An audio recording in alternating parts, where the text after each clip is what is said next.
தமிழக மருத்துவக் கல்லூரிகளில் உயர் சிறப்பு மருத்துவ படிப்பிற்கான கணிசமான இடங்களை பிற மாநில மாணவர்களுக்கு தாரை வார்க்கும் நிலை உருவாகியுள்ளதாக மருத்துவ சங்கங்கள் எச்சரித்துள்ளன. தமிழகத்தில் உள்ள அரசு மற்றும் தனியார் மருத்துவக் கல்லூரிகளில் உள்ள 5000 மருத்துவ இடங்களில் 15% இடங்கள் மத்திய அரசு கோட்டாவுக்காக ஒதுக்கப்பட்டுள்ளன.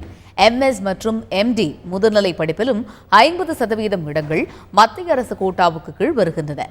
இவ்வாறு மத்திய அரசுக்கு ஒதுக்கப்படும் அதிகப்படியான இடங்களால் தமிழக மாணவர்கள் பாதிக்கப்படுவதாக ஏற்கனவே புகார்கள் கூறப்படுகின்றன.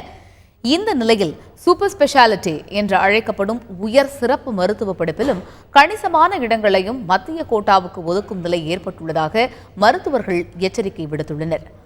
தமிழக மாணவர்களுக்கு கிடைக்கும் இடஒதுக்கீடு சலுகை இது தொடர்பாக உச்சநீதிமன்றத்தில் நடைபெற்று வரும் வழக்கால் பறிபோகும் அபாயம் ஏற்பட்டுள்ளதாகவும் மருத்துவர்கள் அச்சம் தெரிவித்துள்ளனர்.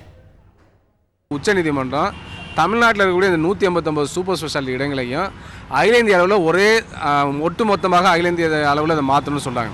அதாவது பொது இடமாக மாற்றணும்னு சொல்கிறாங்க. ஓப்பன் கோட்டாவாக ஆல் இந்தியா லெவலில் மாற்றணும்னு சொல்கிறாங்க.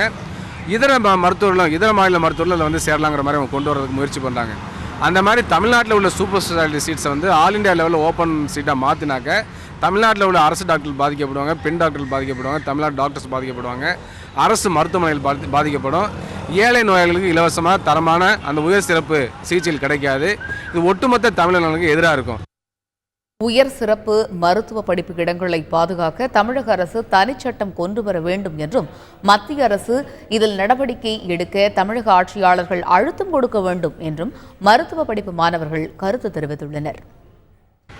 இப்போ இருக்கிற நிலைமையில் வந்து தமிழ்நாட்டில் உள்ள சூப்பர் ஸ்பெஷாலிட்டி சீட்டுகள் வந்து தமிழ்நாட்டு மக்களுக்கே தமிழ்நாட்டு மருத்துவர்களுக்கே கிடைக்கிற மாதிரி இருக்குது. ஆனால் இப்போ அது மற்ற மாநிலங்கள் எல்லாருக்கும் கிடைக்கிற மாதிரி ஓப்பன் கோட்டாவை கொண்டு போனாங்கன்னா அப்போ இங்கே இருக்கிற தமிழ்நாட்டு மருத்துவர்கள் மாணவர்களுக்கு வந்து அந்த வாய்ப்பு பறி போயிடும். தமிழ்நாட்டில் உள்ள மருத்துவ மாணவர்கள் படித்தாங்கன்னா அவங்க இங்கே உள்ள டிஸ்ட்ரிக்ட் ஹெட் குவார்ட்டர் ஹாஸ்பிட்டலே அங்கே போய் பணிபுரிவாங்க. அதனால் தமிழ்நாட்டு மக்களுக்கு அந்த பலன் கிடைக்கிற நிலைமை இருந்துகிட்டு இருக்கு.